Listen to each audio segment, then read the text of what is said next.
like Dakin said, I will try not to hijack. I only have 5 minutes, so I'll go straight to my talking points, which are what inspires my environmental passions and why I decided to focus on food systems planning.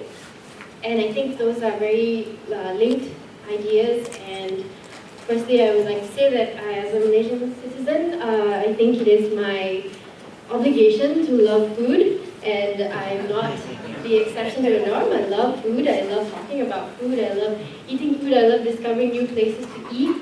And I think that I didn't realize that I could bring this love for food together with my growing passion for the environment.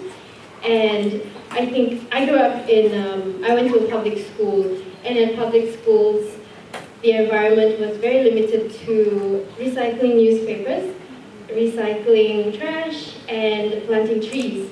So it was very removed from what I was doing every day, which was thinking about food. So when I went abroad to the US, I actually realized that the whole system of food was very much related to the environment.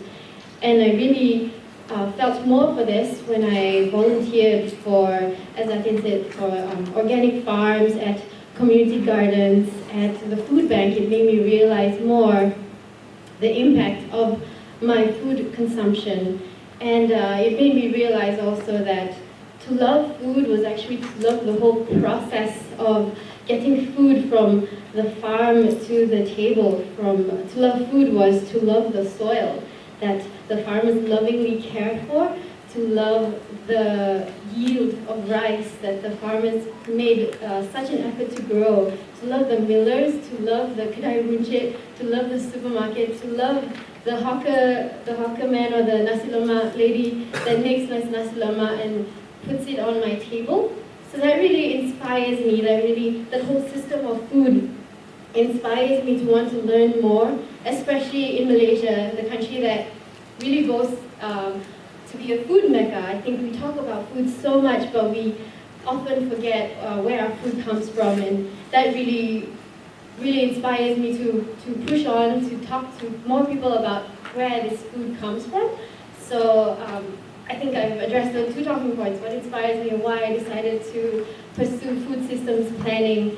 And as far as being the younger generation, I don't think I'm the only one. I actually want to give a shout out to 2 of my friends who are here, who are also very passionate about the environment, but in different focused areas. They are focused on, they're more passionate about transportation planning or urban design. So we are slowly coming up. We are having our own mamak sessions and talking about how to change things in KL, how to reduce congestion and traffic jams and all of that. And up here, I just have some basic information about myself and just showing you some cool stuff that I've done. I presented at my department in October, and there's a link up there. I've tried to make it easily accessible and easy for you to remember. It says tinyurl.com/dchin so food security. I presented on food security in Malaysia, especially during the food crisis in 2008. So it's a short YouTube video.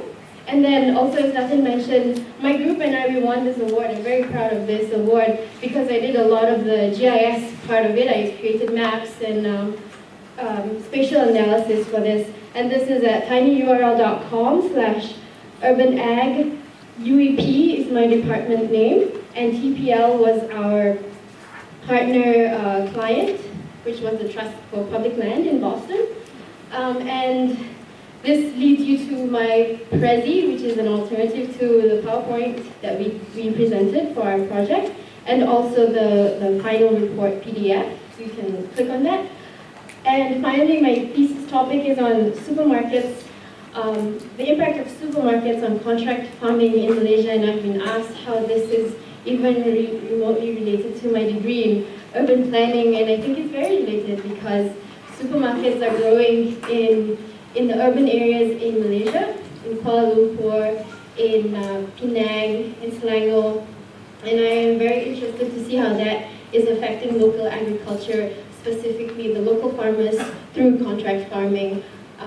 And so, if I could just take take maybe half a minute just to show you some cool maps that I've done. I'm really proud of these.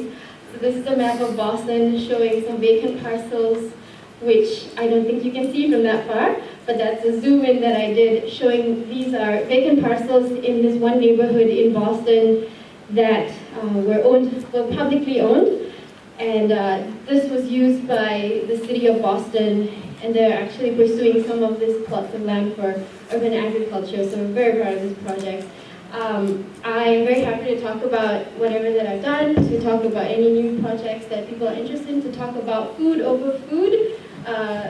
You can send me an email. I'm actually leaving for the States tomorrow, so email will probably be best. And thank you so much for the time, and have a great time at the seminar, everyone.